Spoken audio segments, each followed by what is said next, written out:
Tonight, Donald Trump says he wants to unite America, and Black Lives Matter continues to fuel the war on cops. Plus, Diamond Reynolds scrubs her Facebook page after the DML report about her goes viral.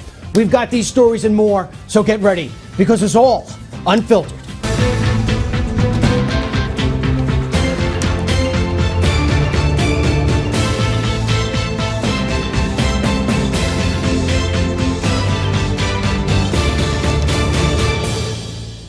Hello, I'm Dennis Michael Lynch, and I thank you for joining me this evening. Why does Diamond Reynolds have custody of her child? That's the question we address in the DML report. Last night, I presented a DML report about the real Diamond Lavish Reynolds, the woman who broadcasted on Facebook Live the death of her boyfriend, Philando Castile, after he was shot by a police officer in Minnesota. Control room, start rolling the video for me. There we go. I showed her and Castile smoking weed, driving and smoking weed with a little girl in the back, which happens to be Diamond. She's 4 years old. I showed how she was drinking booze and smoking cigarettes and smoking weed days after she announced on Facebook that she was pregnant with a little boy. I basically showed how this woman is not what she is pretending to be at her press conferences and with the press themselves like The View and Whoopi Goldberg, who are all positioning her as a hero for filming what took place after the shooting of Castile. The DML report from last night went viral, and so far it's got over 500,000 views. If you want to check it out, you could go to DennisMichaelLynch.com. It's right at the top for you. Now, as a result, she has shut down her Facebook page so that it is no longer public, meaning that the media and you and police cannot access it. Well, I stayed up all night grabbing it all. So let me say this. I will hand over to the police anything they need, because I will not stand by and allow her word to be the only word in what will be the media's crucifixion of the police officer who shot Castile. Tonight, I want to show you more video that proves that this woman's word must be questioned, and that if nothing else, she is a danger to her own daughter. And I truly believe there is something wrong with her and she needs help. Being somewhere where you always feel like you're being pointed out, or you're being stereotyped, or you're being racial profiled, you expect it. So we always do what we're supposed to do so it doesn't cause something so tremendous like this. Okay, see how well-spoken and calm and clean and real prettied up?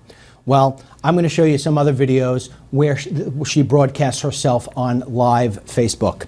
First, I want you to take a look at the way she treats her own daughter, who she makes part of the whole show she puts on for Facebook all the time, and the treatment she gives a little toddler at a park. Go.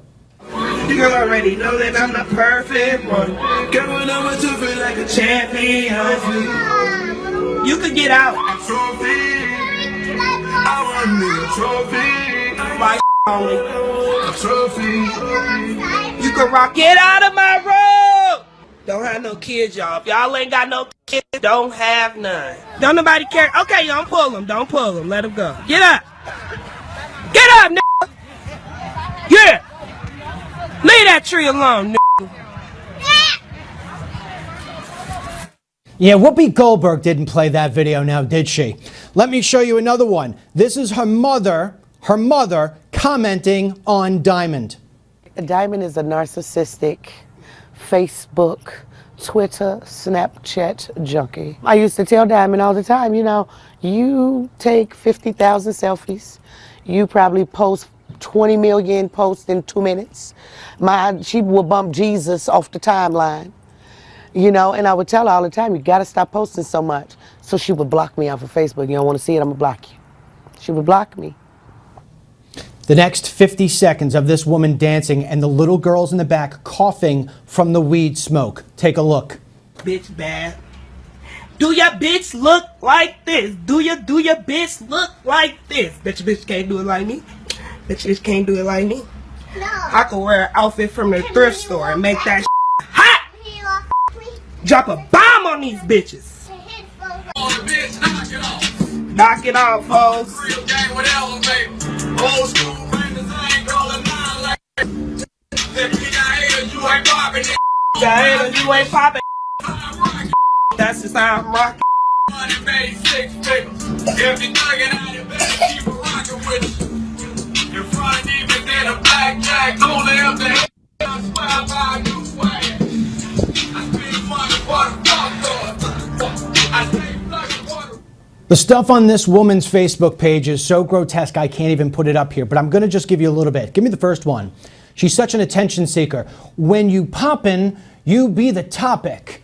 Next. She also has lesbian tendencies, or so she says. There's a picture there, we've blacked it out, of 2 black women naked doing things together, and next to that there she is smoking more weed and very proud of it. And here's the best part. If you've got any extra spare money, she believes her life has changed so much now that she needs it. There's a GoFundMe page up for her and her daughter based on the fact that their life is now changed because of all the things that took last week. Her friend for her is asking for $75,000. So far they've raised $53,000. I'm sure you're just ready to write a check now. Joining me to discuss this disgustingness is clinical psychologist Dr. Judith Zackson. Also with us from Florida is former NYPD special investigator and author of The Conversation Prophecy, Michael Solomon. Doctor, I am going to start with you. You see this stuff. I'm watching you. As you're watching it, you got your head shaking. I could tell that you're uncomfortable. What do you see right there? As a parent and as a therapist, this is just horrifying to me. What I see is a child who's just being abused and abused every minute, watching her mother behaving this way. This is the worst that can ever happen to a child. But my question is, if this would have never happened, this shooting, why didn't people call authority? Why wasn't this child taken away before? Why is this all coming up now? This was public, this was on Facebook. So why did this go so far and for so long? Well, I think we know the answer to that is that we have a broken system, and it's not the police department that's broken. Because if the police department got that phone call that you're talking about, they would have gone there, seen what was going on, checked out the videos, done an investigation, and called child services. And you know who's going to confirm that for me? My good buddy Mike Solomon, who's in Florida. Michael, am I right or am I crazy in thinking that the police would have gone in there and done something? Dennis, you're absolutely right. I got to tell you a story. I spent a couple of years in the youth division in New York City Police Department, and we've had Department of Children and Family Services take kids out of a home for a lot less than this and put them in foster homes or take them out until the parents got straightened out. This woman, it's unbelievable. And you know what the ironic part about this whole thing is? That if DFS now does this and takes her out, somebody's going to claim this was a right-wing conspiracy to upset this whole thing, and it was some police agency forced it to happen, and it's absolutely ridiculous. You know, one of the things we're going to... That's what's going to happen. Yeah, one of the things we're going to discuss later in the show is we're going to discuss about how to fix these communities, because it's not the cops that need to be fixed, and it's not the white person who needs to be fixed. It's the whole system that needs to be fixed, and to a certain degree, I think she could only be fixed by a head doctor. Am I right? I mean, this woman's got problems. This woman has got severe problems. Who does that? Who dances like that in front of Facebook and does those things in front of her kid? Well, we don't know her, so I can't diagnose her, but what I do know is that this is child abuse. This is child abuse on so many counts, and could be mental illness, could not be mental illness. We don't know, but this is a very sad story. All right, so then let's just take the kid out for one second, because I think all of America will agree, once my videos continue to go viral, that this child should not be with that mother. She does not stand a chance.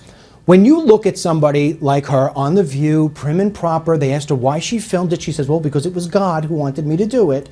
And then you see this and these posts. I mean, I can't even put, Doctor, I can't put the post up. I can't put them up because we can't dark out the words. I mean, everything is a curse word. Everything is about the female, you know what. I mean, guys this, guys that, telling things that she's done. What kind of, she got two personalities? She could have, we don't know. She might have. And the question is also, why did she film it while he was bleeding to death? Why'd she do that? Was this because she wanted him dead? Was this because she wanted to sue the state and make money off it that her daughter was there? Why? I'll tell you what, let's ask Michael. Michael, would you say she did this because odds are, she was probably stoned out of her mind? And number two is she's a narcissist, like her mother says, who just wants to film herself. And she said, oh my God, finally something to show people. I can't believe she didn't lean over to a boyfriend knowing he was dying, petting his head, trying to stop the bleeding. She never turns around once and says to her daughter, are you okay, honey? Don't worry, mommy's here. Nothing. She's looking at a Facebook audience, Michael. It's just unbelievable. I mean, her behavior in that car in that video was something out of the ordinary. I've never seen anything like that. And you know what? The other thing too, Dennis, is she claimed yesterday that she was pregnant. She's carrying a boy. I mean, if that was New York and Child Family Services got after her, she could be charged with endangering the welfare of a child. They've arrested crack mothers for endangering their children while they were pregnant for using drugs. So, I mean, it's no different here. I mean, she's using alcohol, she's using marijuana, who knows what else she's used. And it's amazing, but there's no way in the world that woman should be a mother. But no way that I can see it. Yeah, absolutely. And just to make it even worse, this kid is telling mommy, it's going to be okay, mommy, don't worry. This is so sad. This is what we call a parentified child, a child who needs to take care of her mom, which is very normal with drug addicts, incompetent mothers. This child has probably been taking care of her mom for many years. It's amazing you say that, because there's a part of the video, and you know, it's funny, just so this way people know, I don't want anybody to think I'm doing this for my own benefit, that we're getting the ratings. Earlier today, I sent copies of the files I have to Megyn Kelly at the Kelly File, and I said, please help me. Not because I know the facts of this case, but because what I'm watching in the media is this cop being found guilty and being crucified before anybody knows what really happened, because the video she put out isn't of the shooting, it's the aftermath. But I do want to say is, this is not ideal for anyone. Why didn't the cop have backup? Why didn't the cop think of a child being there and take that child out? Why wasn't she stopped as a drunken driver? Why did a man have to die? Well, those things are probably going to come out, Doctor, as we start looking at this more deeply. Michael, I want to say thank you, man. We're out of time already. The videos took longer than I thought. You're a great guest. You know that we'll have you back. Doctor, you're fantastic too. Something tells me you're going to be in that seat more often than not. Don't go away. We'll be back.